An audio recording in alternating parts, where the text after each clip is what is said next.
In this video, we're going to talk about what is a team map. I'm Morgan Price, and I'm a member of the ISU team. What we have here is the map that we use for team mapping. So the whole thing is a circle of care, and I'm going to go through all the pieces of it right now. So first, we want to highlight the whole map, and that is the patient's circle of care. Think of this as the patient's personal healthcare system. It includes all the providers, caregivers, both formal and informal, family members, friends, etc., including the patient. In the center is the patient circle, and that's where we put the persona. And as we map out, we might map into their family, friends, caregivers.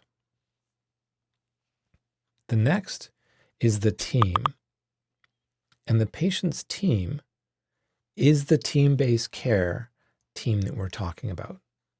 In primary care, this would typically be the patient medical home, the community health center, the urgent primary care center, the group that you're working with today or planning about today, trying to decide who's part of the team and how that team's going to work together. The outer ring is really important because it provides additional context for how care is delivered. And these are the other providers that are not part of the collaborative team that you're working with. These can be referred services. This could be a merge, a walk-in clinic, the hospital, home care, community agencies. So essentially, those are the groups that are involved that may be referred to, but they're not part of that core team that's there today working together on how they want to work together.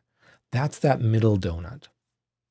And the dotted line in the middle, we like to use this line to determine if patients have direct self-access above the line or require some kind of referral below the line. I'll give you a couple of examples.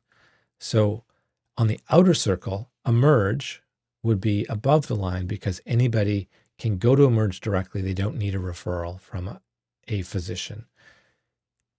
Below the line on the outside would be a specialist like a cardiologist or a nephrologist, where a referral is required to see them. Now, you'll know that a referral isn't required for every subsequent follow-up. And then referrals, of course, can vary in terms of their formality. So within a team, you can use this as an interesting workflow distinction if there should be some kind of referral rule, casual conversation in the hallway that triggers the access to one of the team members. And this can be very helpful. I'm going to zoom in here and describe how we use this a little bit more. The persona goes in the middle, and as we talk about the different pieces of the team, the different roles get tagged onto the map.